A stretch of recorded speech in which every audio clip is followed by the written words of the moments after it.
नमस्कार. कलगुंड ma'am home classes या ॲपमध्ये आपले सहर्ष स्वागत. इयत्ता 10वीच्या मराठी माध्यमातल्या भूगोल या विषयाला आपण सुरुवात केलेली आहे आणि पाठ नंबर 3 पाहत होतो, प्राकृतिक रचना व जलप्रणाली. आपण भारताची प्राकृतिक रचना पाहिली, त्याबद्दलच्या 5ही विभागांची माहिती घेतली. त्याचबरोबर ब्राझील या देशाची देखील प्राकृतिक रचना पाहिली आणि त्याच्याही 5ही विभागाची माहिती आपण घेतलेली आहे. आता आपण पाहणार आहोत नेक्स्ट पॉइंट, तो म्हणजे जलप्रणाली. जलप्रणाली पाहत असताना जल म्हणजे काय? पाणी. जल म्हणजे काय? पाणी. आणि ह्या पाण्याची म्हणजेच आता भारतामध्ये कशा प्रकारे हे, आता सर्वात महत्वाचं म्हणजे जलाचा स्रोत म्हणजे कोणता आहे, तर या पाठामध्ये नदीचा भाग जास्त आहे. तर नदीची जी प्रणाली आहे, कशा प्रकारे नद्या वाहतात भारतातून आणि कशा प्रकारे संपूर्ण भारत देशातल्या या प्राकृतिक रचनेमध्ये ह्या नदीचं किती महत्वाचं कार्य आहे हे आपल्याला त्या या ठिकाणी पाहायचं आहे. ओके. मग आता हे पाहत असताना आपल्याला, आपण आता लगेच पुढे जाणार आहोत, तो म्हणजे आता बघा या ठिकाणी काय पॉईंट सांगितलेला आहे, करून पहा म्हणते. तुम्हाला ही कृती करून पाहायची असेल तर तुम्ही करू शकता घरच्या घरी. मी थोडक्यात सांगतो नेमकं काय करायचं ते. आकृती 3.4. आता ही जी आकृती आहे ही आहे 3.4 पुस्तकामध्ये दिलेली आहे. आणि ही आकृती आहे ती 3.5 आहे. ही आहे ब्राझील देशाची जलप्रणाली, म्हणजे ब्राझील देशामध्ये वाहणाऱ्या नद्यांची जलप्रणाली ही 3.4 ची. आणि ही आहे आकृती 3.5 ची, पुस्तकामध्ये आहे ती 3.5 ची. आणि ह्याच्यामध्ये भारत देशामध्ये वाहणाऱ्या नद्यांची माहिती दिलेली आहे. ही आहे भारताची जलप्रणाली. मग आता हे पाहत असताना इथं काय म्हटलं आपण पाहूयात. आकृती 3.4 व 3.5 मध्ये अनुक्रमे ब्राझील व भारत देशातील नद्या दाखवलेल्या आहेत. आणि त्या दोन्हीही नकाशातील 2 ट्रेसिंग पेपर घेऊन, म्हणजे तुम्ही नकाशाची जरी समजा ट्रेसिंग पेपर जरी घेतले, तर त्यावर काय करायचं आहे, दोन्ही देशातल्या गंगा, म्हणजे भारत देशातली गंगा आणि ब्राझील देशातली ॲमेझॉन या नद्यांची खोरी दाखवणारे नकाशे तयार करायचे आहेत. आणि मग हे नकाशे तयार करत असताना तुम्ही जर कोरा नकाशा जरी घेतला तरी चालतो. आणि त्याच्यावरती मग ह्या नद्यांची तुम्हाला आखणी करायची आहे. ते तुम्ही घरच्या घरी कृती करू शकता. आणि त्याच्यानंतर तुम्हाला काय करायचे आहे, ह्या नद्यांच्या खोऱ्यांची काय करायची आहे, तुम्हाला नावं द्यायची आहेत. उदाहरणार्थ ह्या नद्यांची नावं द्यायची आहेत. ओके. हे तुम्ही घरच्या घरी कृती करू शकता. तर त्याच्यानंतर आता आपण पुढं पाहूयात. गंगा नदी व ॲमेझॉन नदी यांच्या खोऱ्यांबद्दल तुलनात्मक टिपा लिहा म्हणते. आता हा प्रश्न आहे. गंगा नदी संदर्भात भारतामध्ये अ, प्रमुखतः आपल्याला बऱ्याच ज्या नद्या आहेत त्याबद्दलची माहिती घ्यायची आहे. आणि ॲमेझॉन ही ब्राझील देशातल्या नदीबद्दलची माहिती घ्यायची आहे. आणि त्यांच्या खोऱ्याबद्दल म्हणजे त्यांच्या ज्या उपनद्या आहेत आणि त्यांनी जो आपल्याला त्या त्या प्रदेशातला जो भाग आहे त्याबद्दलची आपल्याला माहिती घ्यायची आहे. आणि त्यासाठी आपल्याला खालील मुद्द्यांचा आपल्याला वापर देखील करायचा आहे. ओके. चला तर मग आता काही जास्तीची माहिती दिलेली इथं पुस्तकामध्ये पहा. तुम्ही इथं पण माहिती दिलेली आहे पहा. थोडक्यात मी इथं दाखवतोय. गंगा नदीचं पाणलोट क्षेत्र आहे 10,16,124 किलोमीटर. हे लक्षात ठेवा, कारण ऑब्जेक्टिव्ह मध्ये हे प्रश्न करायचे विचारले जाऊ शकतात. आणि ॲमेझॉन नदीचं खोरं आहे, म्हणजे पाणलोट क्षेत्र आहे, हे चौरस किलोमीटर मध्ये आहे.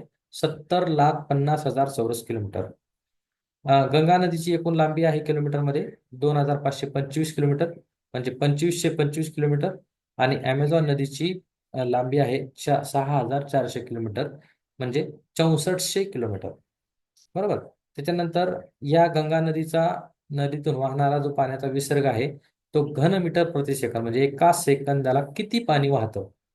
तर त्याचा इथं तुलनात्मक अभ्यास आपण पाहणार आहोत. 16,648 घन मीटर प्रति सेकंद. ओके. आणि ॲमेझॉन नदीचा विसर्ग गंगा नदीपेक्षाही जास्त आहे. आणि एकूण विसर्ग किती आहे अमेझॉन नदीचा, तर 2,09,000 घन मीटर प्रति सेकंद इतका. आकडे जरी नाही लक्षात राहिले तरी एवढं लक्षात ठेवा की गंगा नदीचं पाणलोट क्षेत्र ॲमेझॉन नदीपेक्षा कमी आहे. म्हणजेच ॲमेझॉन नदीचं पाणलोट क्षेत्र हे गंगा नदीपेक्षा जास्त आहे. त्याचबरोबर गंगा नदीची लांबी ॲमेझॉन नदीपेक्षा कमी आहे, म्हणजेच ॲमेझॉन नदीची लांबी ही गंगा नदीपेक्षा जास्त आहे.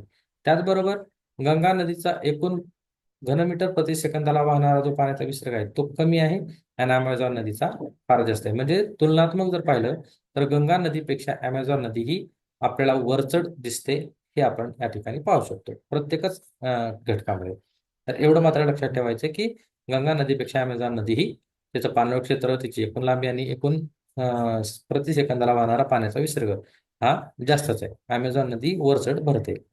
नेक्स्ट, भौगोलिक स्पष्टीकरण आता आपल्याला पाहिजे आहेत की हे नेमकं का असं. आता ब्राझीलची जलप्रणाली आपल्याला सुरुवातीला पाहिजे आहे. ब्राझील मधली जलप्रणाली.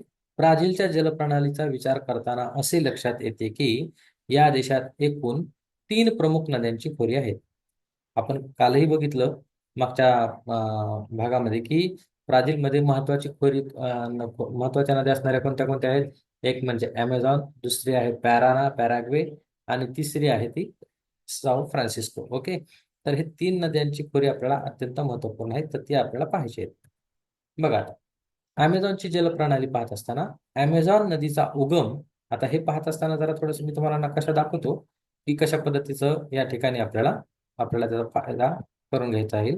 बघा, अमेझॉनची जलप्रणाली पाहिजे आपल्याला. मी तुम्हाला थोडक्यात नकाशा दाखवतो इथं. हे पहा, हा जो आहे हा अमेझॉन नदीचं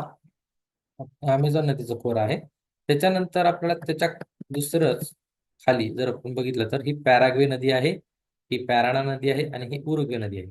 तर ह्या 3 नद्यांचा एक खोऱ्याचा भाग आपल्याला अभ्यास करायचा आहे. आणि त्याच्यानंतर इथं जी तुम्हाला दिसते ही साऊ फ्रान्सिस्को, आहे का नाही, ही एक नदी, ही एक महत्वाची नदी आहे. ह्या 3 महत्वपूर्ण नद्या आहेत आणि उरलेल्या ज्या नद्या आहेत ते त्यांच्या उपनद्या असतील. बरोबर आहे.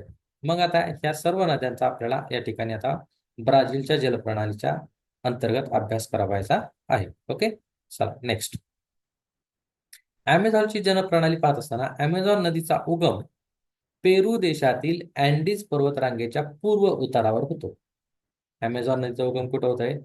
ब्राझीलच्या बाजूला असणारा जो पेरू नावाचा देश आहे तर तिथलच्या कुठल्या अँडीज पर्वतरांगेच्या पूर्व उतारावर होतो. आणि अमेझॉन मधील पाण्याच्या विसर्गाचे प्रमाण हे प्रचंड आहे. म्हणजे काय की खूप मोठीच्या मोठी नदी आहे ही, गंगा नदीपेक्षाही मोठी. आणि त्यामुळं मोठी नदी असल्यामुळे त्याच्यातून वाहणारा जो प्रति सेकंदाचा जो पाण्याचा विसर्ग आहे तो जवळपास आपण आताच बघितला 2 लाख घनमीटर प्रति सेकंद इतका आहे. ओके, तर आता आपण थोडक्यात हे बघूयात की पेरू देशामध्ये अँडीज पर्वतरांगेच्या पूर्वोत्तरावर म्हणजे नेमकं कुठं. बघा, अं, इथं जो आहे आपण ना पेरू देश आपण इथं बघितला होता. या ठिकाणी जवळपास कुठेतरी आहे इथं, ऐक नाही, या ठिकाणी. आणि या ठिकाणाहून हे काय होते की अमेझॉन नदीचा इकडं म्हणजे इथं जो पेरू देश आहे, तुम्हाला दाखवायचा असेल तर मी पेरू देश दाखवतो अगोदर, मग तुमच्या लक्षात येऊन जाईल की नेमका पेरू देश कुठं होता. हे बघा, हा दिसतोय का पेरू देश? हा, हा इथं आहे बघा, हे का नाही, हा पेरू देश. हा पेरू देशाच्या इथं काय आहे, एक अँडीज नावाचा पर्वत आहे. आणि या अँडीज नावाच्या पर्वतावरती या साईडला म्हणजे पूर्वेकडच्या साईडला काय होतं, की अमेझॉन नदी काय होते, उगम पावते. आणि ती मग अशाच पद्धतीनं पूर्वेकडे वाहत वाहत वाहत वाहत वाहत येते आणि उत्तर अटलांटिक महासागरामध्ये मिसळते. आणि ह्या नदीतून एका सेकंदाला किती पाण्याचा विसर्ग होतो, तर 2 लाख घनमीटर प्रति सेकंद इतका विसर्ग पाण्याचा होतो. Okay, next. आता थोडंसं आपण आपल्या खालच्या नकाशाकडे येऊयात, म्हणजे तुम्हाला इथे दिसेल. बघा, ही अमेझॉन नदी आहे आणि ह्या अमेझॉन नदीच्या एवढ्या साऱ्या उत्तरेकडच्या उपनद्या आहेत आणि एवढ्या साऱ्या खालच्या दक्षिणेकडच्या उपनद्या आहेत. ह्या सगळ्या नद्या इकडं वाहत जातात आणि या सगळ्या नद्या इकडं वाहत येतात आणि परिणामी अमेझॉन नदीचा आकार किंवा तिचा विस्तार हा फार मोठा होतो. आणि मग खूप एवढं सगळ्या नद्यांचं पाणी घेऊन जवळपास ते मॉर्जा बेटाच्या बाजूने येऊन मॉर्जा उपसागर या उपसागरात जाते आणि त्यानंतर ती उत्तर अटलांटिक महासागरामध्ये विलीन होते. ओके, आता पुढचा भाग बघूया. नेक्स्ट. तर त्यामुळे नदीच्या उगमापासून ते नदीच्या पात्रात जमा झालेला गाळ वेगाने वाहून नेला जातो. यामुळेच नदीच्या मुखाकडेही गाळाचे संचयन फार मोठ्या प्रमाणात होत नाही. बघा, वेगाने पात्रात जमा झालेला जो गाळ आहे तो वेगाने वाहून नेला जातो. मग वेगाने जर समजा पाणी जर जात असेल तर मग गाळ साचून राहण्याचा प्रश्नच येत नाही. त्यामुळे नदीच्या मुखाकडेही काय होत नाही, गाळाचं संचयन होत नाही, म्हणजे गाळ साचून राहत नाही. आणि मग त्याच्यामुळं साधारणतः नद्यांच्या मुखांशी अनेक वितरिका आढळतात. पण अशा प्रकारच्या वितरिका अमेझॉनच्या मुखाशी आढळत नाहीत. आता यांचा सांगायचा उद्देश काय आहे तो मी तुम्हाला थोडक्यात सांगतो. त्यासाठी आपल्याला भारताचाही नकाशा बघावा लागेल आणि अमेझॉनचाही नदीचा नकाशा बघावा लागेल. अ, त्याऐवजी अमेझॉनच्या मुखाजवळ अटलांटिक महासागरात किनाऱ्याच्या जवळ अनेक बेटे तयार झालेली आढळतात. हे बघा, हे थोडक्यात आपण एकदा वाचून घ्यात म्हणजे तुम्हाला मला सांगायला सोपं जाईल. अमेझॉन नदीच्या पात्राचे मुखाजवळील रुंदी सुमारे 150 किलोमीटर आहे. म्हणजेच किती बघा, आता ह्याची रुंदीच किती आहे? 150 किलोमीटर आहे. म्हणजे 150 किलोमीटर म्हणजे साधारणतः बघा, आता आपण जर नांदेडचा जर विचार केला, हम्म तर नांदेडचा विचार जर केला तर नांदेड पासून जर आपण ती किनवट पर्यंत जर गेलो साधारणतः, म्हणजे किनवटकडचा जरा भाग आहे, तर 150 किलोमीटरच्या जवळपास हे एवढी रुंदी आहे त्याची. म्हणजे आता बघा किती, एवढी रुंदी म्हणजे बघा, रुंदी म्हणतो मी, लांबी नाही हा. रुंदी रुंदी रुंदी कळते ना आपली. समजा गोदावरी आहे, त्या गोदावरीवरचा जो पूल आहे, तो पूल किती किलोमीटर बांधला असता अमेझॉन नदीवर? 150 किलोमीटर पर्यंत. म्हणजे एवढी त्याची रुंदी आहे. तर मला सांगा किती मोठीच्या मोठी नदी असेल ही, आहे की नाही? आणि एवढ्या मोठ्या नदीमध्ये जर समजा म्हणजे त्याच्यामध्ये जर गेलात तर आपलं शक्य का आपलं तेवढं 150 किलोमीटर तिथपर्यंत लांब जाणं पोहोच नाही. या काठावरून त्या काठापर्यंत आपण पोहोच जाऊ शकणार नाही, आहे की नाही? इव्हन आपण जर समजा बोटीनं जरी गेलो, तर बोटीचा जरी वेग जरी आपण समजा एक ताशी 25 किलोमीटर ते 30 किलोमीटर जर धरला, तरी 5 घंटे लागतात या काठापासून त्या काठापर्यंत जायला. 30 किलोमीटरच्या आकाराने जरी झाला तर एका तासाला 30 किलोमीटर जर समजा तुम्ही बोटीने गेला तर किती वेळ लागेल? एक साधारणतः 5 तास लागतील. ओके, बघा. आणि 50 किलोमीटर एवढ्या वेगाने जरी समजा बोट फिरवली तरी 3 तास लागतात. म्हणजे बघा किती मोठीच्या मोठी ही नदी आहे. म्हणजे ह्याचा अर्थ इथं थोडक्यात दिलं बघा. तुमच्या गावापासून 150 किलोमीटर अंतर म्हणजे किती? एखादं गाव विचार घ्या, म्हणजे तुमचं जे गाव आहे तिथून पुढे 150 किलोमीटर अंतरावरचं एखादं गाव आहे, तर तिथपर्यंत ती रुंदी आहे तिची. लांबी तर विचारूच नका. म्हणजे या अंतराचा अंदाज तुम्हाला येईल. अमेझॉन नदीचं बहुतांश पात्र हे जलवाहतुकीस योग्य आहे. जलवाहतुकीसाठी योग्य असणार आहे. कारण तिथं पूल वगैरे आपण 150 किलोमीटर पर्यंत बांधू शकणार नाही. त्याच्यामुळे जास्तीत जास्त आपण हे बोटीनेच आपण तिकडं जाऊ शकतो. आता याच्या संदर्भातली जी तुम्हाला सांगायची गोष्ट आहे ती म्हणजे बघा, इथं पात्रात गाळ मोठ्या प्रमाणात संचय होत नाही. आणि इतर ठिकाणच्या ज्या नद्या असतात तर त्यांचं काय असतं? त्यांना वितरिका असतात. परंतु अमेझॉनला काय नाहीत, वितरिका नाही आहेत. मग हे नेमकं काय आहे याचा आता मी तुम्हाला थोडक्यात अर्थ सांगतो. बघा, आता इथं आपल्याला थोडंसं नकाशात जावं लागेल. बघा, इथलच्या नदी बघून घ्या. आता ही समजा अमेझॉन नदी अशी वाहत वाहत वाहत वाहत गेली, तर इथं अशा छोट्या छोट्या तुम्हाला नद्या दिसत आहेत का? नाही दिसत. पण तेच आता थोडंसं आपण भारताच्या नकाशाकडे बघूया. हे बघा, इथं जी दिसते का नाही, ही समजा ब्राह्मणी नदी आली. तर ही काय आहे? इकडे बघा, इकडे एक छोटीशी नदी वाहत गेली, इकडे एक छोटीशी नदी वाहत गेली. थोडंसं मी झूम करू का? हे बघा, इथे एक छोटीशी नदी वाहत गेली. आता ही ब्राह्मणी किंवा महानदी जर वाहत आली, तरी वाहत आल्याच्या नंतर बघा इथं मुखाशी म्हणजे आता ह्या सागरात आता ही विलीन होणार आहे. परंतु काय आहे, यांनी आणलेला जो गाळ आहे का नाही, तो गाळ काय होतो माहिती का? इथं साचून राहतो. कुठं साचतो? या इथं साचतो. इथं का साचतो? कारण समुद्राचं पाणी काय होतं, इकडं ढकलतं, आहे का नाही? इकडं हे पांढरा भाग म्हणजे जमीन आहे, आणि हे निळा भाग म्हणजे बंगालचा उपसागराचं महासागराचा लाटांचं पाणी आहे. मग ह्या लाटा इकडे लोटतात आणि ही नदी इकडे लोटते. परिणाम काय होतं? हा गाळ धडधड इकडेही राहत नाही, धडधड इकडेही राहत नाही, आणि परिणामी तो इथं साचून राहतो. मग इथं साचून राहिल्यामुळे काय होतं? इकडचे जे समजा जे आलेले पाणी आहे नद्यांचं, ते काय करतं, इथं सारखा सारखा गाळ साचून राहिल्यामुळं इकडं दुसरीकडून पाणी फुटतं आणि मग ते कुठं जमा होतं? महासागरात. तसंच इथं पण दुसऱ्या एका नदीचा त्याला थोडासा वाटा वाटा मिळतो आणि मग तो इकडं फुटतो. मग हे असं एक नाही तर अशा बऱ्याचशा वितरिका तयार होतात. आणि ह्या वितरिका तयार होऊन काय होतं? हे महानदीचं पाणी हे सगळं या सागरात जमा होतं. आता थोडंसं आपण दुसरी एक नदी बघूयात आपण. हे बघा, कृष्णा नदी बघा. ही कृष्णा नदी वाहत आली आहे. ही कृष्णा नदी वाहत आल्याच्या नंतर ही नदी किनारीला गाळ काय होतो? इथं साचून राहतो आणि महासागराचं पाणी इकडं त्या गाळाला लोटतं. ही नदी इकडं गाळाला लोटते. परिणामी इथं वितरिका तयार होतात आणि ही इकडं जात नाही, हे इकडं जात नाही. मग हे पाणी इकडून बाजूने जातं, हे इकडून एक पाण्याची वाट सुटते आणि मग अशा प्रकारे ह्या वेगळ्या वाटा तयार करतात आणि ह्या वितरिका बनून कृष्णा नदीच्या हे सगळ्या पाणी ह्या महासागराला मिळतो. इथं जी गोदावरी नदी आहे, गोदावरी नदी अशीच पुन्हा शबरी नदी एकत्र येते आणि ह्या दोन्ही तिन्ही नद्या मिळून या कोलेरू सरोवराच्या जवळ हे वाहत असताना इथं पुन्हा काय होतं, गाळाचं संचयन होतं. परिणामी महासागराचं पाणी इकडे लोटतं, नदीचं पाणी इकडे लोटतं, गाळ इथं साचून राहतो आणि अनेक वितरिका तयार होऊन ते काय होतात, महासागराला मिळतात. आणखी थोडंसं तुम्हाला खाली दाखवायचं झालं, हे बघा, कावेरी. ही कावेरी नदी, ही कावेरी नदी ज्यावेळेस इथं वाहायला लागली त्यावेळेस मग इथंच गाळाचं संचयन झालेलं आहे आणि या कावेरी नदीनं सुद्धा काय केलेलं आहे, आपली वेगळी वाट तयार करून महासागराला मिळाली. इथं एक तिनं त्याची वितरिका तयार केली, इकडे एक तिनं वितरिका तयार केली आणि एवढ्या मोठ्या भागामध्ये ही काय होते, गाळाचं संचयन होतं आणि परिणामी काय होतं, बाकीच्या भारताच्या नद्या समुद्राला मिळतात. परंतु हेच बघा, आपण ज्यावेळेस थोडंसं वरती बघतो ब्राझीलच्या बाबतीत, आहे का नाही, तर ब्राझीलच्या बाबतीत बघा, इथं तुम्हाला वितरिका दिसते का? अजिबात दिसत नाही. इथं काय, अमेझॉन नदी जशाला तशी आलेली आहे. ही अमेझॉन नदी जशी आला तशी आली आणि डायरेक्ट कुठं मिळाली, मॉर्जा बेटात मिळालेली आहे. मग हे मॉर्जा बेट देखील कशामुळे तयार झालं, तर ही नदी आली इकडं वाहत गेली, आहे का नाही, आणि समुद्राचं पाणी मात्र इकडं खाली खोल आहे आणि इथं पुळण तयार झालेलं आहे. मग काय होतं, इकडं ही नदी मग बाजूबाजून असं थोडंसं वाट करून वाहते. इथं थोडंसं खडकाळ भाग आहे आणि मग ही बेटं तयार झाली. ही बेटं काय अशी फार मोठी उंच बेटं नाहीत, फक्त हे काठाला असल्यामुळे हे बेट उंच दिसतं. पण सागरातील जी बेटं जी आहेत ते देखील उंच नाहीत. ती पुरानं भरती आली की ती बुजून जातात आणि ओहोटी आली की ती त्यांची डोकी फक्त उघडी पडतात आणि ते कंकना, जे समजा आपण पत्थर म्हणतो, आपण त्याला दगड म्हणतो, तर तशा प्रकारची ती बेट आहेत. त्याच्यामुळे त्याला म्हणतात मॉर्जा बेट. ओके.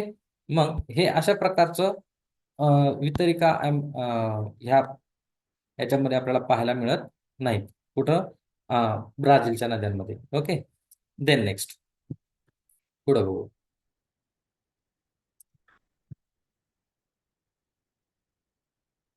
आता हे झालं ब्राझीलच्या अमेझॉनच्या नदीच्या संदर्भात. आता पॅराग्वे पॅराना जलप्रणाली आपण बघूयात.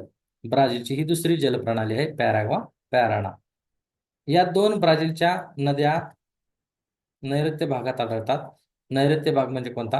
हा आहे इकडचा आग्नेय, हा आहे नैऋत्य, हा आहे ईशान्य आणि हा आहे वायव्य आणि हा आहे इकडचा ईशान्य.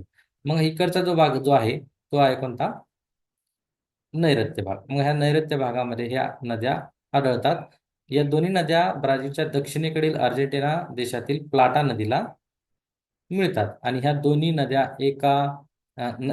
नद्या व दक्षिण टोकाला असलेली उरुगे नदी यांना ब्राझील उच्चभूमीच्या दक्षिण उतारावरून पाण्याचा पुरवठा होतो. आता हे आपण थोडक्यात लक्षात घेऊ. साऊथ फ्रान्सिस्को आपण नंतर बघू, अगोदर ह्या दोन लक्षात घेऊया. चला बघा, इकडचा भाग पूर्व, इकडचा भाग पश्चिम, इकडचा भाग दक्षिण आणि इकडचा भाग उत्तर. बरोबर. मग इकडचा काय आहे? आग्नेय. इकडचा काय आहे? नैऋत्य. इकडचा काय आहे? वायव्य. आणि इकडचा काय आहे? कोपऱ्यातला ईशान्य. ओके.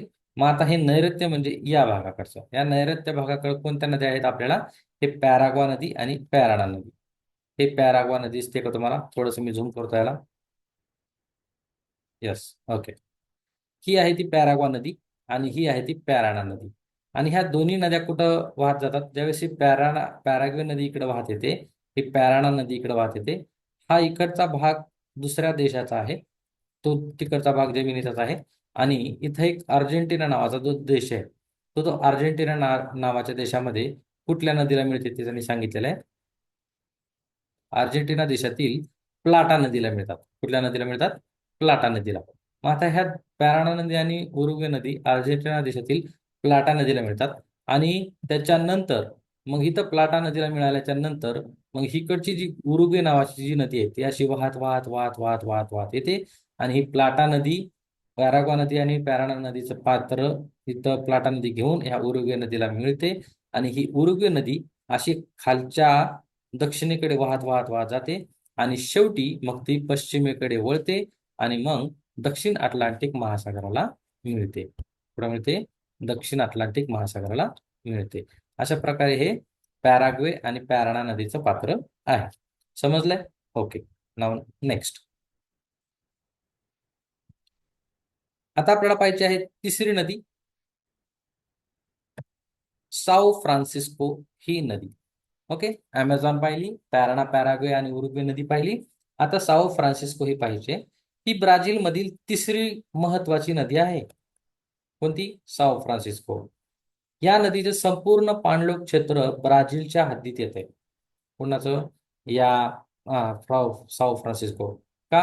कारण ही नदी उगमही पावते ब्राझीलमध्येच आणि मग ती समुद्राला पूर्वेकडे मिळते. परंतु ही नदी दुसऱ्या देशात वाहत जात नाही, म्हणून ती ब्राझीलच्याच हद्दीत येते. या भागात सुमारे 1000 किलोमीटरच्या अंतरापर्यंत ही नदी उत्तरेकडे वाहते व त्यानंतर पूर्वेकडे वळून अटलांटिक महासागरास मिळते. बघा, कुठं वाहते? 1000 किलोमीटर पर्यंत ती कुठपर्यंत वाहते? उत्तरेकडे वाहते आणि त्यानंतर ती कुठं मिळते? पूर्वेकडे वळून अटलांटिक महासागरास मिळते. साओ फ्रान्सिस्को नदी मुखाजवळील सुमारे 250 किलोमीटर लांबीचा भाग हा जलवाहतुकीस योग्य आहे. बर, आता आपण ह्याच्या संदर्भातलं आपण थोडक्यात बघूया.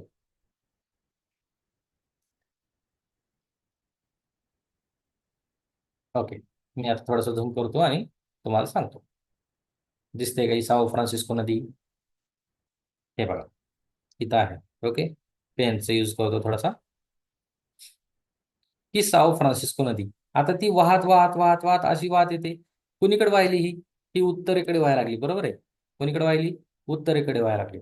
आणि ही जवळपास ही उत्तरेकडे वाहत वाहत वाहत त्याच्यानंतर ती कुणीकडे वळते? ती पूर्वेकडे वळाली. म्हणजे कुणीकडे वळाली? पूर्व दिशेकडे वळाली. आणि ही पूर्व दिशेकडे वळून मग शेवटी कुठे मिळाली? ती महासागरामध्ये विलीन झाली. ओके, आता ही साओ फ्रान्सिस्को नदी ही वाहत असताना जवळपास ती उत्तरेकडे किती किलोमीटर वाहते म्हणून सांगितलंय? 1000 किलोमीटर. किती? 1000 किलोमीटर. आणि याच्यातला ह्या 1000पैकीचा भाग जो आहे त्याच्यातला जो 250 किलोमीटरचा जो त्या नदीचा पात्र आहे, तर ते पात्र कशासाठी योग्य आहे? जलवाहतुकीसाठी योग्य आहे. बरोबर आहे. जलवाहतुकीसाठी किती किती योग्य आहे? 250 किलोमीटर. म्हणजे ह्या साओ फ्रान्सिस्को नदीचं जे पात्र आहे ते ब्राझीलमध्ये सगळी नदी ब्राझीलमध्येच वाहते. त्याच्यामुळं 250 किलोमीटर एवढं जे किलोमीटरचं जे अंतर आहे साओ फ्रान्सिस्को नदीचं, ते जलवाहतुकीसाठी योग्य आहे असं आपल्याला या ठिकाणी सांगता येतं. Okay, next.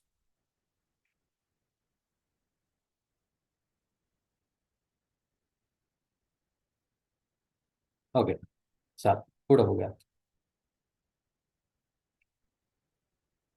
साओ फ्रान्सिस्को नदीमुखाजवळील सुमारे किती 250 किलोमीटर लांबीचा भाग हा जलवाहतुकीसाठी योग्य आहे असं त्याने सांगितलेलं आहे. चला नेक्स्ट. किनारी प्रदेशातील नद्या. आता 2-3 पाहिल्या आपण. एक म्हणजे अमेझॉन, दुसरी म्हणजे पॅराना, पॅराग्वे आणि उरुग्वे आणि तिसरी आहे साओ फ्रान्सिस्को. आता दुसरा भाग जो आहे तो किनारी प्रदेशातल्या नद्या ब्राझीलच्या, ते आपण थोडक्यात बघूयात. ब्राझीलच्या किनारी प्रदेशात अनेक कमी लांबीच्या नद्या आढळतात. कमी लांबीच्या आहेत त्या काही एवढ्या महत्वाच्या नाहीत, पण कमी लांबीच्या आहेत आणि त्या किनारी भागातच उगम पावतात आणि त्या समुद्राला मिळतात. किनारी प्रदेशात दाट लोकवस्ती असल्यामुळे या नद्याही महत्वाच्या आहेत.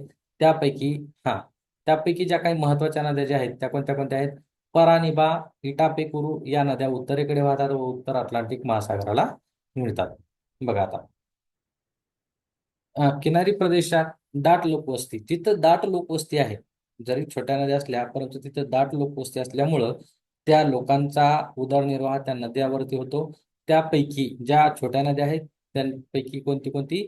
परानिबा आणि इटापेकुरू या दोनच नद्या उत्तरेकडे वाहतात आणि त्या उत्तर अटलांटिक महासागराला मिळतात असं त्यांनी सांगितलेलं आहे. आता बघूयात आपण नेमकं त्याच्यापैकी ती नदी कुठे आहे. पॅरानिबा आणि इटापेकुरू, हे बघा, हे जास्तीत जास्त सागर असल्यामुळे इकडं उद्योगधंदे जास्त चालतात. बरोबर आहे. आणि त्याच्यामुळं काय आहे, तर ज्या नद्या ज्या आहेत त्या नद्या पण इथल्या महत्वाच्या आहेत. इथं दाट लोकसंख्या आहे असं हे इथं आपल्याला सांगितलेलं आहे. तर ही परानिबा नदी ही छोटीशी नदी आहे. ही इथंच उगम पावते आणि इथं समुद्राला मिळते. त्याचबरोबर इटापेकुरू ही इथं उगम पावते आणि इकडं समुद्राला मिळते. ही इटापेकुरू इकडची उगम पाहून इकडं समुद्राला मिळते. ह्या दोन नद्या इथं दाट लोकसंख्या असल्यामुळं इथं त्या दोन नद्या लहान जरी असल्या तरी त्या महत्वाच्या आहेत. Okay, next.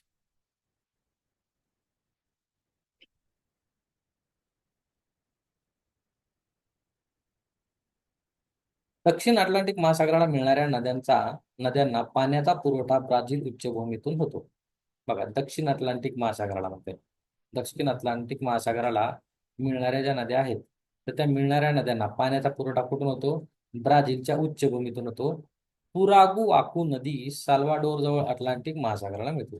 पुरागू वाकू नदी ही कुठे मिळते? साल्वाडोर जवळ अटलांटिक महासागराला मिळते. बघूयात आपण.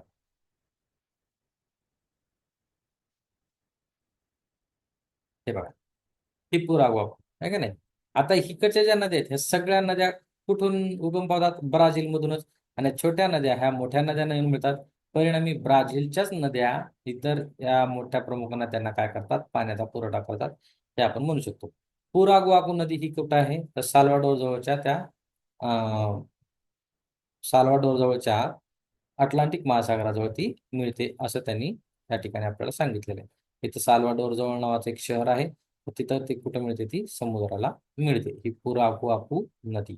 ओके, छोट्या नद्या थोडस या तीन लक्षात ठेवा.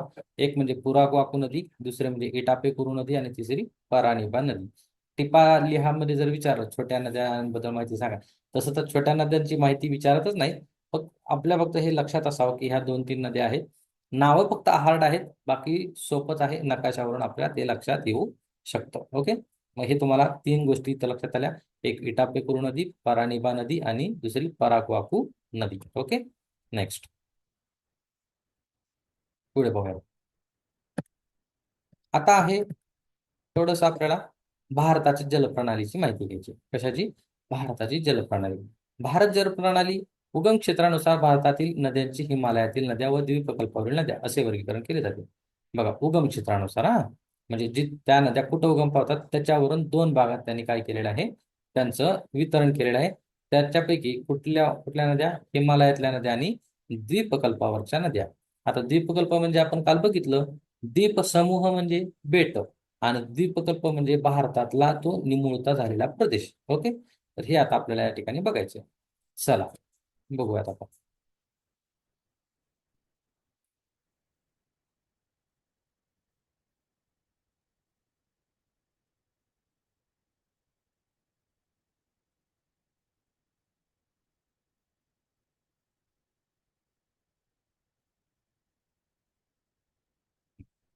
इथं बघा, आता इथे काय म्हणतंय? हिमालयातल्या नद्या आणि द्वीपकल्पावरच्या नद्या. इथं ही राहिले, प्रिंट मिस्टेक आहे ती, थोडंसं लक्षात घ्या. बघा, आता हिमालयातल्या नद्या म्हणजे काय ते आता आपण बघूया. हिमालयातील बहुतेक प्रमुख नद्या या हिम नद्यातून उगम पावतात. हिम नद्यातून का उगम पावत असतील? कारण हिमालय कुठं आहे? हा उत्तरेकडचा भाग आहे का नाही, इकडे उत्तरेकडचा भाग आहे. मी दाखवतो तुम्हाला नकाशामध्ये, फक्त थोडक्यात समजून घ्या. हे उत्तरेकडचा भाग आहे हिमालय म्हणजे. आणि मग इथं सगळ्यात जास्त काय पडतो? बर्फ पडतो, हिम पडतो, हिम. आणि हा हिम म्हणजेच काय? बर्फ. मग ह्या बर्फाच्या नद्या आहेत त्या. कशाच्या नद्या आहेत? बर्फाच्या नद्या आहे का नाही. मग ह्या हिम नद्यातून ह्या काय काय होतात? ह्या नद्या उगम पावतात. कुठल्या? हिमालयातल्या. त्यामुळे उन्हाळ्यातही त्यामधून मोठाची मोठा विसर्ग होतो.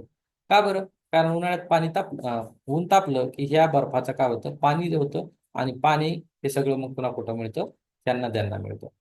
पावसाळ्यात त्यांना पूर येतो. या बारमाही वाहणाऱ्या नद्या आहेत. बघा, पावसाळ्यात तर पाऊस पडतो, पाऊस पडला की नद्याला पूर येतो. परंतु उन्हाळ्यामध्ये मात्र आपल्या महाराष्ट्रातल्या बऱ्याचशा नद्या आटलेल्या असतात. पण इथलच्या उत्तर भारतात म्हणजे त्या हिमालयात ज्या वाहणाऱ्या नद्या आहेत त्या उन्हाळ्यात मात्र त्यांना काय होतो? त्यांना पाणी राहतं. का?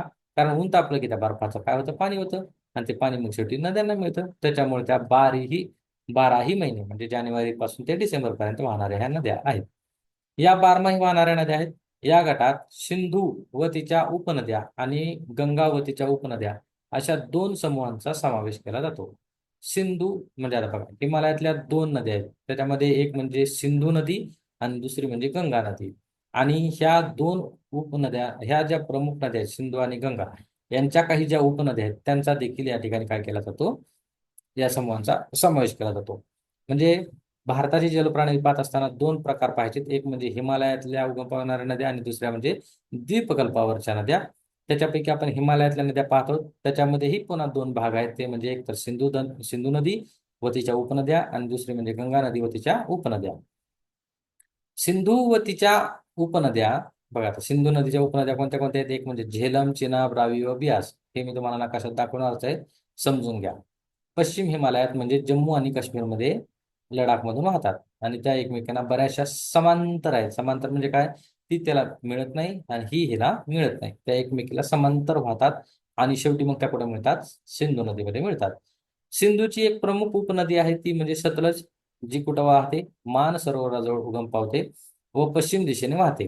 सतलज व तिच्या उपनद्यांमधील गाळाच्या संचयनातून सतलज व तिच्या उपनद्यांमधील गाळांच्या संचयनातून भारतातील पंजाबची मैदाने तयार झालीत. आपण बघितलं बघा, इकडं गंगा नदीचे मैदान तयार झालेले आहेत आणि इकडे कशाची मैदानं तयार झालेली आहेत, तर उत्तर भारतीय मैदानामध्ये पंजाबची मैदानं तयार झाली. तर ती पंजाबची मैदानं कोणामुळे तयार झालीत, सतलज नदी आणि तिच्या उपनद्यामुळे. सिंधू नदी पुढे पाकिस्तानात वाहत जाते व अरबी समुद्रास मिळते. आता आपण याच्या संदर्भात थोडक्यात आपण आपल्या नकाशावरती माहिती घेऊ.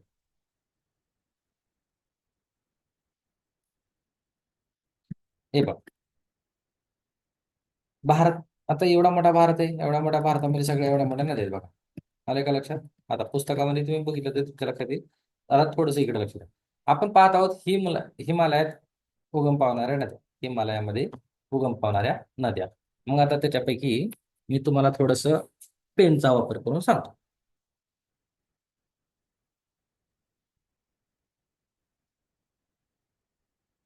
बघा, आता जी सिंधू नदी आहे का नाही, सिंधू नदी, या सिंधू नदीच्या कोणत्या कोणत्या उपनद्या आहेत बघा. ही बघा, ही सिंधू नदी दिसते का इथं, आहे का? मग आता ही सिंधू नदी अशी उगम पाहून ही भारताच्या इथपर्यंत वाहिलेली आहे.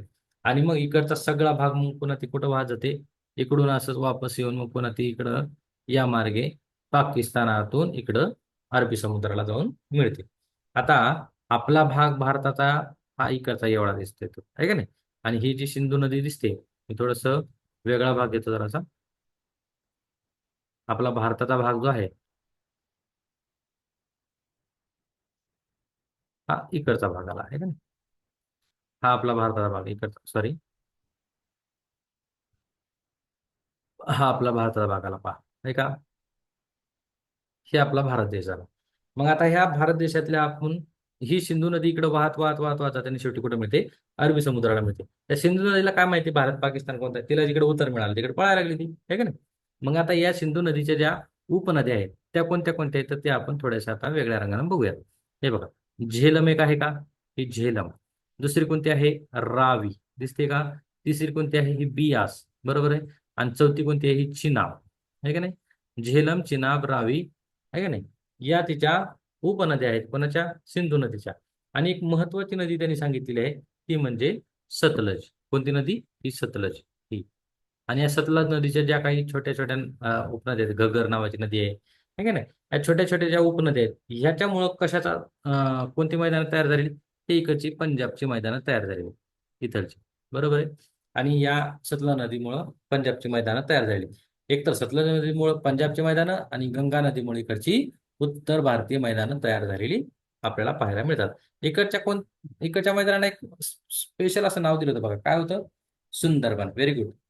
त्रिभुज प्रदेश होतं आणि त्याला सुंदरबन असं नाव देण्यात आलं होतं. Very good. नेक्स्ट, आता पुढे बघू.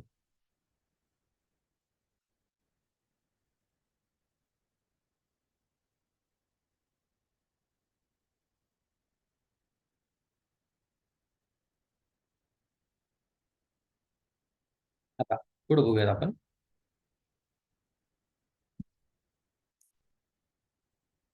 आता ही जी सतलज नदी आहे का नाही, ही कुठं उगम पावते, इथे एक मान सरोवर आहे, मान सरोवर, आहे का नाही, सरोवराचं नाव आहे ते मान सरोवर. तर तिथं इथं ती उगम पावते सतलज नदी.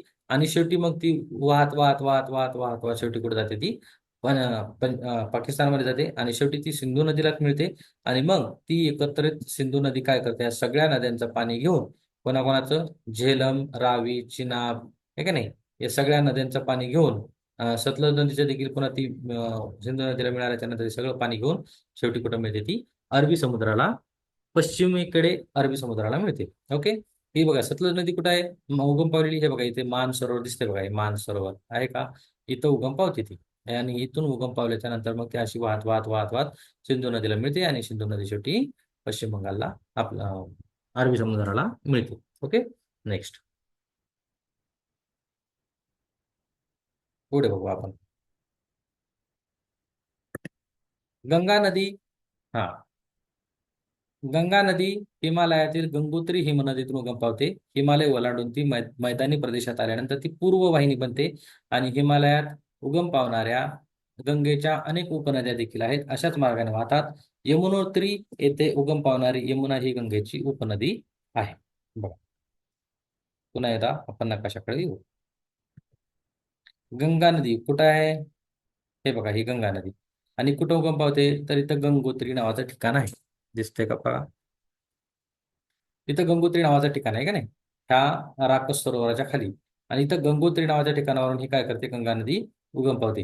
ह्या गंगा नदीची जशी सिंधू नदीची एक प्रमुख उपनदी होती सतलज, तशी गंगा नदीची एक प्रमुख उपनदी आहे यमुना. ही यमुना नदी कुठे उगम पावते, यमुनोत्री या ठिकाणी उगम पावते आणि ती देखील मग पुन्हा अशी खाली खाली वाहत वाहत वाहत येऊन शेवटी कुठं मिळते, गंगा नदीला मिळते.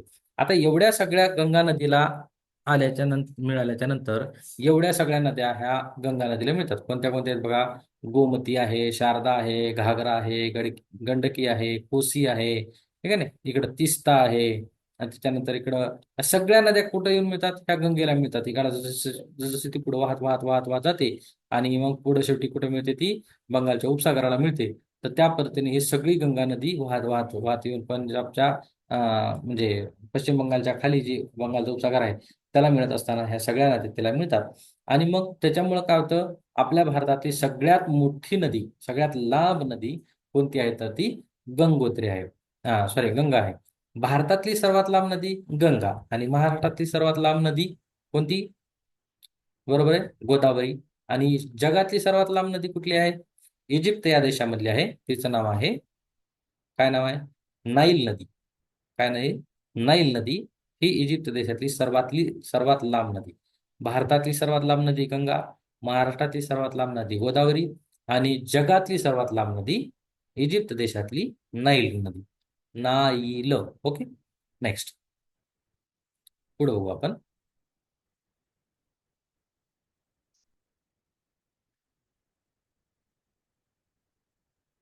गंगेची एक मोठी उपनदी बृहद हिमालयाच्या उत्तर भागातून वाहते व हिमालय ओलांडून भारतीय हद्दीत प्रवेश करते. हिमालयातून वाहत हिमालयातून ज्यावेळेस ती वाहते त्यावेळेस तिचं नाव तीच सांगपो या नावाने ओळखले जाते. आणि हिमालय ओलांडणाऱ्या त्याच्या प्रवास दिहांग असे नाव आहे. हिमालय ओलांडणाऱ्या तिच्या प्रवास काय नाव आहे, दिहांग असं नाव आहे. पूर्वेकडे वाहणाऱ्या नदीस ब्रह्मपुत्रा असे संबोधतात. गंगा नदीला अनेक उपनद्या ठराविक अंतराने मिळत असल्या गेल्याने विसर्ग वाढत जातो. ब्रह्मपुत्रा नदी बांगलादेशात गंगेस मिळते. बांगलादेशामध्ये कुठे ब्रह्मपुत्रा नदी, कुठे मिळते, बांगलादेशमध्ये गंगेमध्ये, गंगा नदीला मिळते. तेथे पाणी आणि अवसाद यांचा मोठा विसर्ग होऊन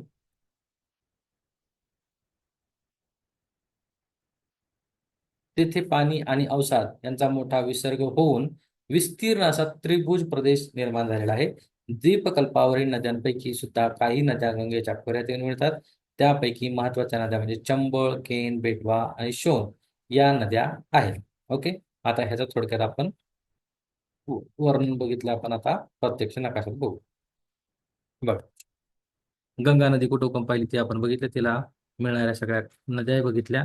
आता गंगा नदीची आणखी एक, जशी गंगा नदीला एक यमुना नदी प्रमुख नदी आहे ती, तशी गंगा नदीची आणखी एक प्रमुख नदी आहे, ती ही सांगपो. ती कोणती आहे, सांगपो. ही सांगपो का आहे, कारण भारताचा जो भाग आहे, हे बघ सगळं दाखवतो मी तुम्हाला. हे बघा, भारताचा सगळा भाग कुठं आहे, हा हा एवढा आला, आला एवढा. ओके. हा.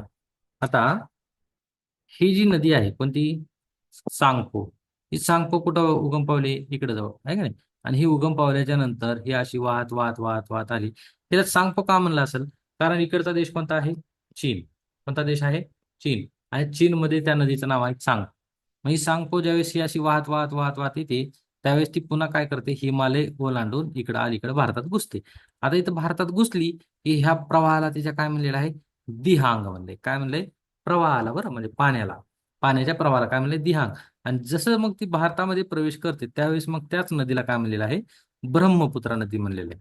मग सांगपो नदी आणि ब्रह्मपुत्रा नदी काही वेगळी आहे का?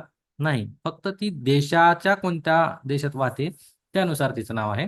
ही ब्रह्मपुत्रा नदी आहे. मग ही ब्रह्मपुत्रा नदी काय करते, शेवटी अशी वाहत वाहत वाहत वाहत येऊन बंगालमध्ये घुसते. कुठं घुसते, बंगालमध्ये. आता हा जो भाग आहे खालचा कोणता, हा इकडचा, हा सगळा कोणाचा भाग आहे, इकडचा बंगालचा आहे, बांगलादेशचा आहे. आणि ह्या बांगलादेशमध्ये कुठं मिळते, ही ब्रह्मपुत्रा नदी इकडून वाहत येते आणि शेवटी ती मिळते आपल्या गंगा नदीला. कुणाला मिळते ती, गंगा नदीला येऊन मिळते. आता गंगा नदीला इकडून आल्याच्या नंतर, ही अशी इकडून आल्याच्या नंतर ती गंगा नदीला मिळते. आणि मग इथं शेवटी काय झालेलं आहे, त्यांनी खूप सारा हिनं सगळा गाळ आणला, त्या गंगा नदीला इकडून सगळा गाळ आणला. मग इथं काय झालेलं आहे, त्रिभुज प्रदेश निर्माण झालेला आहे. आणि याला शेवटी काय नाव दिले त्यांनी, सुंदरबन. काय नाव दिलेलं आहे, सुंदरबन. सुंदरबन, त्रिभुज प्रदेशाचं नाव काय आहे, सुंदरबन. अशा प्रकारचे त्याला त्या ठिकाणी नाव दिलेलं आपल्याला पाहायला मिळतं. ओके, चला, आली गंगा नदी लक्षात. आणि ह्या गंगा नदीला आणखी पुन्हा मग काही छोट्या छोट्या नद्या येऊन मिळालेल्या आहेत आपल्याला, जसे की शोण नदी आहे, है का नाही. आताच आपण त्याच्यामध्ये वाचलं. दाखवतो मी तुम्हाला आणखी एकदा, कोणत्या कोणत्या नद्या येऊन मिळतात तिला.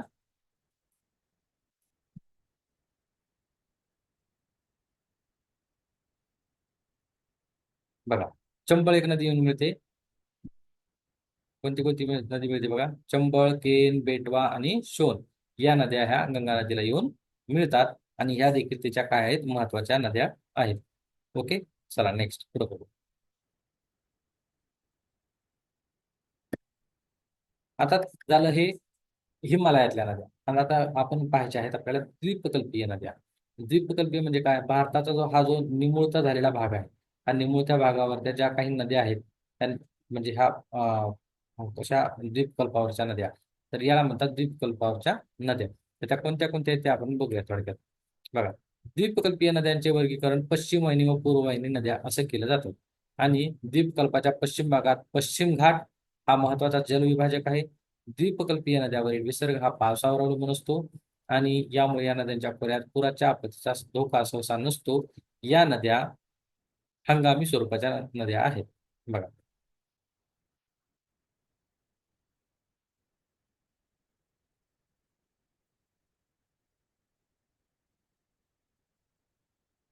इथं बघूयात आपण. आता मी थोडस काय करतो, पेजचा यूज करतो, हा, तुमच्या लक्षात येण्याकरिता. बघा, द्वीपकल्प कोणता आला, हा, बरोबर आहे, हा निमुळता झालेला भाग, हा झाला द्वीपकल्प. द्वीपसमूह कोणता, हा लक्षद्वीप बेट आणि हे अंदमान निकोबारची बेट, हा द्वीपसमूह आणि हा द्वीपकल्प. मग आता आपण काय काय बघणार आहोत, द्वीपसमूह बघणार आहोत, सॉरी, द्वीपकल्प बघणार आहोत.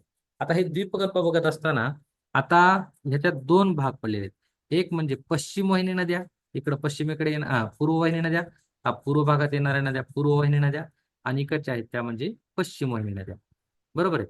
आता ह्या पूर्व वाहिनी नद्या आणि पश्चिम वाहिनी नद्या का, कारण आपण बघितलं काल इथं हे जे सह्याद्री पर्वतरांग आहे इथलची, बरोबर आहे, इथं जे सह्याद्री पर्वतरांग आहे इकडच्या ज्या नद्या वाहतात त्या इकडं वाहतात अरबी समुद्रात.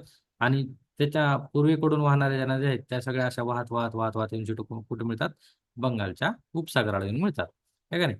मग हे होत असताना काय झालेलं आहे, आणखी एक महत्वाची गोष्ट घडलेली आहे, ती म्हणजे इथं जो काही पूर्व घाट आहे आणि पश्चिम घाट आहे,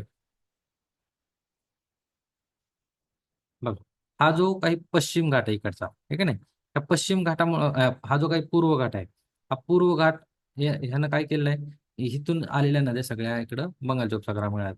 पण हा जो पश्चिम घाट आहे, इकडची सह्याद्री पर्वतरांग जी आहे, तर ही काय आहे, एक जलविभाजक आहे. का जलविभाजक आहे, कारण इकडं एक नद्या वेगळ्या वाहतात पूर्वेकडं, आणि इकडच्या नद्या पार इकडं पूर्वेकडे वेगळ्या वाहतात. म्हणून ह्या सह्याद्री पर्वतरांगेनं काय केलेलं आहे, नद्यांचा जलविभाजक म्हणून काम केलेलं आहे. बरोबर आहे. जसं आपण काल बघितलं की विंध्य पर्वतरांग काय करते, गंगा नदीला आणि नर्मदा नदीला तिचा विभाजक म्हणून विंध्य पर्वतरांग उभा आहे. तसं इथं सह्याद्री पर्वतरांग जी आहे ती पूर्वेकडच्या नद्या आणि पश्चिमेकडच्या नद्या यांचा जलविभाजक म्हणून ह्या सह्याद्री पर्वतरांग यानं काय केलेलं आहे, इथं विभाजकाचं काम केलेलं आहे. म्हणजे त्यांनी भागायचं काम केलेलं आहे किंवा त्याला दोन गटात विभागण्याचं काम या सह्याद्री पर्वतरांगेनं केलेलं आहे. इथपर्यंत समजला भाग. चला नेक्स्ट पुढे बघू.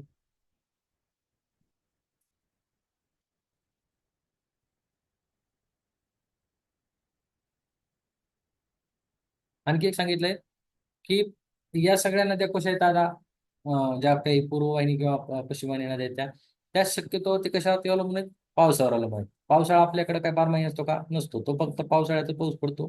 त्याच्यामुळे काय होणार की पावसाळ्यातच पाऊस पडत असल्यामुळं फक्त पुराचा धोका पावसाळ्यातच आहे. बारमाही नद्या, बारमाही पुराचा धोका नसतो. त्याच्यामुळे इथं पुराचा आपत्तीचा धोका नाही.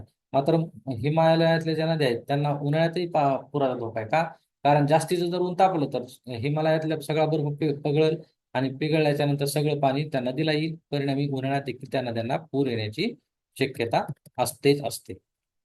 पश्चिम घाट आणि अरबी समुद्र यांच्या दरम्यान, पश्चिम घाट आणि अरबी समुद्र यांच्या दरम्यान वाहणाऱ्या नद्यांची लांबी कमी असते व प्रवेग जास्त असतो. बघा, आता एक थोडक्यात सांगायचं आपल्याला, मी तुम्हाला कालच सांगितलं त्याच पद्धतीचं आहे ते. हे बघा, इकडचा जो भाग आहे इथं काय आहे, अरबी समुद्र आहे, बरोबर आहे. हा सॉरी, सह्याद्री पर्वतरांग आहे. मग ही सह्याद्री पर्वतरांग आहे. मग आपण बघितलं काल की इकडं समुद्रात येण्यासाठी हा एवढाच भूभाग इथपर्यंत आहे. मग हा जो मधला जो पट्टा आहे कुठला, हा मी वेगळ्या रंगाने दाखवतो, जरा गुलाबी रंगाने दाखवूयात.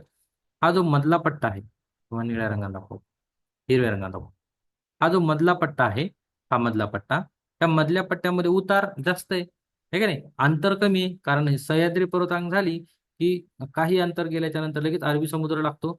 परिणामी इकडं उंचावरून येणारी ही जी नदी आहे तिचा अंतर कमी असल्यामुळे याचा वेग जो असतो तो का असतो, जास्त असतो. आणि जास्त वेग असल्यामुळे ती पटकन येते आणि अरबी समुद्राला येऊन मिळते. ओके, हा एक त्यातला महत्वाचा मुद्दा. नेक्स्ट, लांबी सुद्धा कमी असणार आहे. का? कारण लगेच सह्याद्री पर्वतरांग झाली की लगेच पुन्हा समुद्र आहे. एक साधारणतः 30-40 किलोमीटर सुद्धा नसेल त्यांचं अंतर, बरोबर आहे. म्हणजे लांबी कमी आहे आणि प्रवेग मात्र जास्त आहे. ओके, नेक्स्ट, केरळ, कर्नाटक, महाराष्ट्र, दक्षिण गुजरात मधील किनारी प्रदेशातील नद्यांचे गुणधर्म सर्वसाधारणपणे सारखेच आहेत. केरळ, कर्नाटक, महाराष्ट्र आणि दक्षिण गुजरात मधील किनारी प्रदेशातल्या नद्या बघा, इथं आहे गुजरात. तर गुजरातचा हा दक्षिण भाग आहे का नाही, म्हणजे दक्षिण गुजरात. त्यानंतर इथं कोणता आहे, महाराष्ट्र. त्याच्यानंतर इथं कोणता आहे, कर्नाटक. बरोबर आहे. गोवा छोटस राज्य आहे. कर्नाटक, कर्नाटक झाल्याच्या नंतर पुन्हा इकडे कोणता आहे, केरळ. मग ह्या केरळमधल्या, कर्नाटकमधल्या, महाराष्ट्रातल्या आणि दक्षिण गुजरातमधल्या नद्या ज्या काही आहेत त्या सगळ्या सह्याद्री पर्वतातून पश्चिमेकडे वाहतात. त्याच्यामुळे यांचा सगळ्यांचा गुणधर्म असं कसा असणार आहे, सारखाच आहे. म्हणजे काय, अंतर कमी आणि वेग जास्त. उत्तर गुजरातमधील खंभातच्या आखातात किनाऱ्यावर येऊन मिळणाऱ्या नद्या हा वेगळा गट आहे. यात तापी, नर्मदा, मही व साबरमती या नद्यांचा समावेश होतो. बघा, तापी नदी, मही व साबरमती या नद्या कुणीकडे वाहतात, खंभाच्या आखातात. मग ह्या खंभाचा आखात कुठे, मी तुम्हाला थोडक्यात दाखवतो.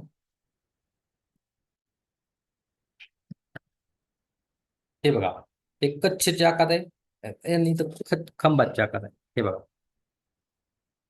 आहे का, एक खंभातच्या आखात.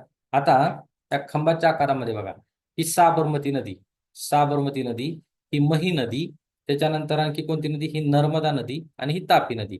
या सगळ्या नद्या बघा, तापी नदी कुठे येऊन मिळाली, मी जरा थोडं पेनचा यूज करतो म्हणजे तुमच्या लक्षात येईल. बघा, ही तापी नदी कुठे येऊन मिळाली, खंभातच्या आखातामध्ये.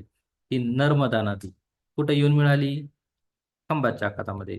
त्याच्यानंतर ही मही नदी कुठे येऊन मिळाली, खंभातच्या आखातामध्येच. आणि त्याच्यानंतर ही साबरमती नदी कुठे येऊन मिळाली, खंभातच्या आखातात. म्हणजे ही पहिली नदी, ही दुसरी नदी, ही तिसरी नदी आणि चौथी नदी या सगळ्या कुठे येऊन मिळतात, या खंभातच्या आखातामध्ये येऊन मिळतात. ठीक आहे ना. हा एक त्यांचा वेगळा गट आहे असं त्यांनी सांगितलेलं आहे. ओके, नेक्स्ट पुढे बघूया. हे तुम्हाला नकाशा बार बार दाखवल्यामुळे काय होईल माहिती का, तुम्हाला उत्तर लिहिताना सोपं जाईल. म्हणजे तुम्हाला पुन्हा पुन्हा पाठ करायची गरज नाही. फक्त एकच आहे की हा व्हिडिओ दोनदा तीनदा बघितल्याच्या नंतर तुमच्या कायमस्वरूपी लक्षात राहील. Okay, next. तापी व नर्मदा या खचदरीतून वाहतात असे मानले जाते. मही नदी ईशान्य नैऋत्य दिशेने वाहते. तर अरवलीच्या दक्षिण उतारावर उगम पावणारी साबरमती उत्तर दिशेने वाहते. याशिवाय अरबी समुद्रास मिळणारी नदी म्हणजे अरवलीच्या पश्चिम उतारावर उगम पावणारी लुनी नदी होय. कोणती नदी आहे ही? लुनी नदी होय. आणि ही नदी अरबी समुद्राच्या कच्छच्या आखातात मिळतात. बघा कोणत्या कोणत्या नद्या आहेत त्या आता आपण बघितलेल्या. मही नदी आणि साबरमती नदी एक आपण बघितली आणि लुनी नदी एक बघितली. बघूयात आपण कच्छच्या आखातात मिळणाऱ्या नद्या.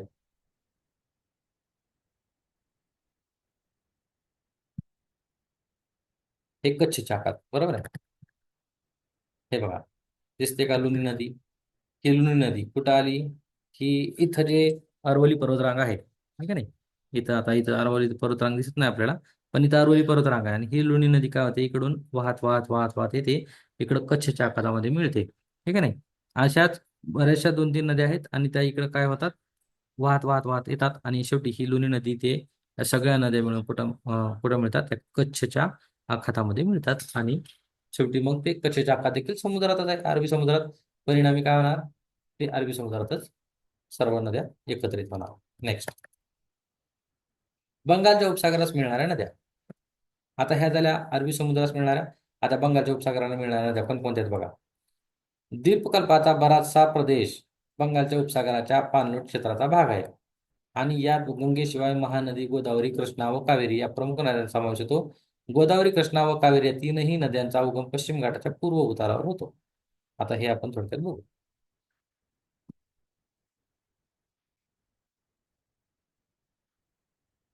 कोणत्या कोणत्या नद्या सांगितल्या त्यांनी?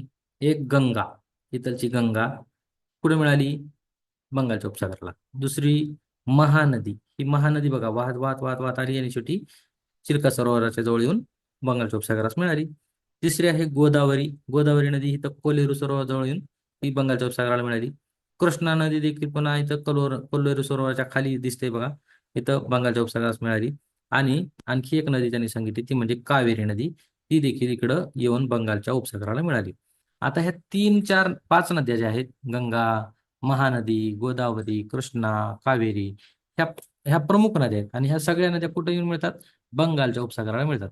परंतु त्यापैकी ही जी गोदावरी आहे, कृष्णा आहे आणि कावेरी आहे, ह्या कुठं उगम पावतात?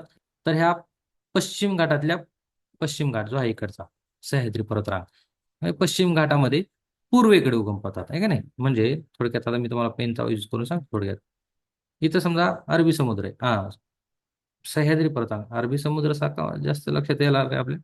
ओके, बघा इथं काय सह्याद्री पर्वतरांग आहे आणि ह्या सह्याद्री पर्वतरांग म्हणजे त्याला आपण काय म्हणतो, पश्चिम घाट म्हणतो. या पश्चिम घाटात इकडची बाजू कोणती झाली? पश्चिम. आणि इकडची बाजू कोणती झाली? पूर्व. मग ह्या गोदावरी नदी, त्याच्यानंतर कृष्णा नदी आणि त्याच्यानंतर ही कावेरी नदी, ह्या कुठं उगम पावतात म्हटलेले?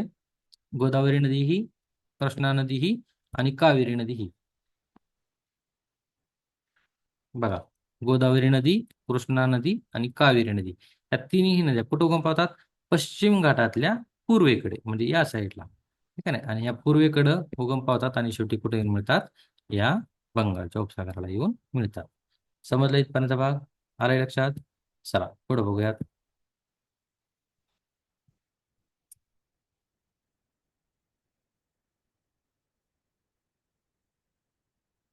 गोदावरी ही पाणलोट क्षेत्राच्या दृष्टीने भारतातली दुसऱ्या क्रमांकाची नदी आहे. पहिल्या क्रमांकाची नदी कोणती असेल? ऑब्विसली गंगा नदी. आणि गोदावरी दुसऱ्या क्रमांकाची. कृष्णा नदीचे खोरे गोदावरीच्या दक्षिणेस आहे आणि भीमा व तुंगभद्रा या कृष्णा नदीच्या प्रमुख उपनद्या आहेत. कृष्णा नदी गोदावरीच्या दक्षिणेस आहे, म्हणजे खाली आहे. आणि भीमा आणि तुंगभद्रा या कृष्णा नदीच्या प्रमुख उपनद्या आहेत. दाखवतो तुम्हाला. बघा ही कृष्णा नदी, ह्या कृष्णा नदी कुठं आहे? ही जी गोदावरी नदी आहे, ही गोदावरी वरच्या बाजूला आहे, कृष्णा नदी खालच्या भागाला म्हणजे काय, दक्षिणेकडे आहे. आणि कृष्णा नदीच्या कोणत्या दोन उपनद्या सांगितल्या आहेत? एक म्हणजे भीमा आणि दुसरी म्हणजे तुंगभद्रा.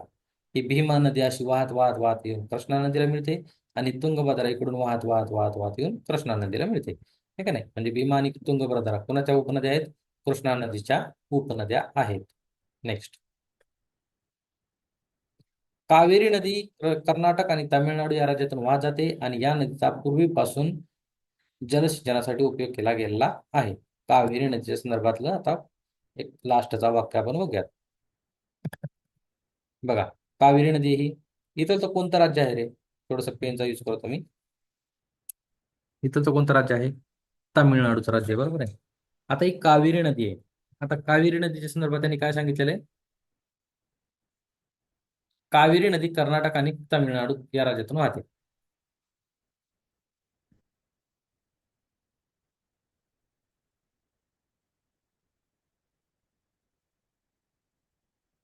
बघा, ही कावेरी नदी. आता ही कावेरी नदी आहे आणि ही कुठून वाहते? इथं जे कर्नाटक आहे, हे का नाही, ह्या कर्नाटकातून येते आणि ती शेवटी तमिळनाडू येते.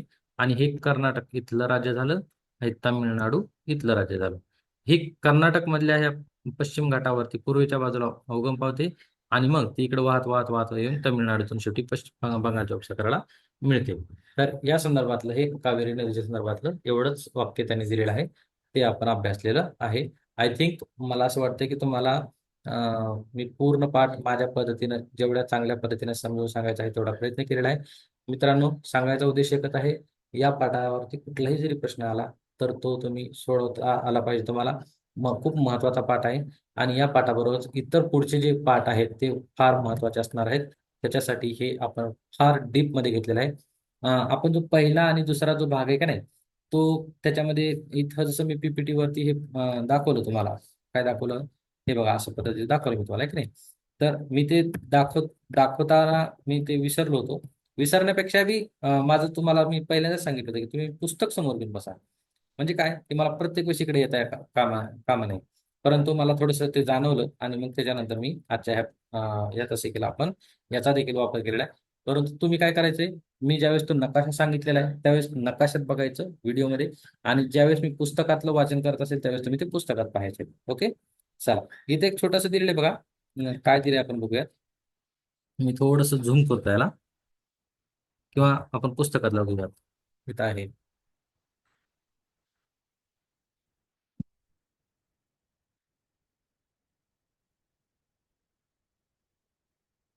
हा, हे बघा, हे काय म्हणते माहित आहे का तुम्हाला? चोळ राजांनी इसवी सणाच्या दुसऱ्या शतकात कोणी? चोळ राजांनी, आहे का नाही. त्यात कावेरी नदीवर त्रिचिनापल्ली म्हणजे तिरुचिलापल्ली, आताचं जे नाव आहे ते तिरुचिलापल्ली आहे. त्यावेळेस जे नाव होतं ते त्रिचिलापल्ली होतं. त्रिचनापल्ली या शहराजवळ धरण बांधून कावेरीच्या त्रिभुज प्रदेशात जलसिंचन सुरू केलेले आहे. म्हणजे बघा, इसवी सणाच्या दुसऱ्या शतकातच त्यांनी काय केलेलं आहे? जलसिंचन म्हणजे कालवे कॅनल वगैरे काढले होते त्यांनी, आणि त्यावेळेसच ते सुरू केलेले आहे. आजही हे धरण व त्यातून काढलेला कालवा वापरात आहे. म्हणजे बघा, त्या काळात किती छान आणि उत्तम प्रकारचं बांधकाम केलं, हे आता याच्यावरून आपल्याला लक्षात येते. कोणी केलेलं आहे? चोल राजाने केलेलं होतं इसवी सणाच्या दुसऱ्या शतकामध्ये. म्हणजे त्यावेळेसच त्यांनी ते धरण बांधलं आणि त्याच्यानंतर त्यांनी कालवे काढलेले आहेत. म्हणजे आपण जे म्हणतो कॅनल, त्याला कालवे म्हणतात. तर ते कालवे काढून त्यांनी ते जलसिंचन सुरू केलं होतं इसवी सणाच्या दुसऱ्या शतकात. परंतु दुर्दैवाची बाब म्हणजे हे आता जे असे आहे की भारत सरकार किंवा महाराष्ट्र शासनानं आत्ता जे जे स्वातंत्र्य मिळाल्याच्या नंतर जे बांधकाम वगैरे केलेले आहेत ते बऱ्याच ठिकाणी चांगल्या प्रकारचे बांधकाम नाही, किंवा ते दुर्दैवानं म्हणा ते पडतं जास्त लवकर. त्यामुळं ती एक आपली शोकांतिका आहे की चांगल्या प्रकारचं बांधकाम देखील आपल्या भारत सरकारनं, महाराष्ट्र शासनानं केलं पाहिजे, जेणेकरून जास्तीचा पैसा आपल्या भारतातल्या किंवा महाराष्ट्रातल्या लोकांचा खर्च होणार नाही. ओके, आजच्या पुरतं एवढंच. Okay, thank you.